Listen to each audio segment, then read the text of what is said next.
खोतीगांव अभयारण्य कक्षेतल्या माल्ली वाड्यार आशिल्ल्या डोंगराच्या वाळात गुळी फळो म्हणून आसा। थंय एका पाशाणी कातळेचेर कांय फोंडफुलां आसात। त्या फोंडफुलांचो वापर गुळी फळो खेळ खेळपा खातीर काणकोणांतले लिपचोरिया कर्नाटकांत वचपी गोंयचे स्वतंत्र सैनीक करताले अशें हांगचे जाणटे सांगतात। ह्याच वाड्याच्यान मातशे फुडें वयतकीच सुमार अर्द किलोमीटर अंतराचेर एका पाशाणी कातळ्या वयल्यान झर व्हांवता। त्याचे सकयल एका गोलीत लिंगाच्या आकाराचो फातर आसा। हे उदक नेमके त्या लिंगाच्या आकाराच्या फातराचेर पडटा। हांगासरचे स्थायीक लोक ह्या थळाक बेताळ थळ म्हणून पछाडतात। हे थळ माल्ली वाड्याक साकून सुमार 1 तास चलून वचपाच्या अंतराचेर कर्नाटकाच्या शिमे लागीं आसा।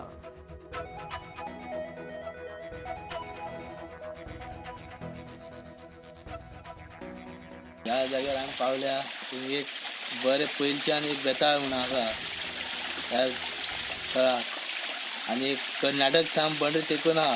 कर्नाटक ह्या वटेन वयर दोंगर आहा, दोंगराची त्या आनी कर्नाटक आनी हे आमचे गांव उदक वयता हे गेले थंय। आनी कितें ह्या कोणाक बेताळ आहा आमी जायना जागो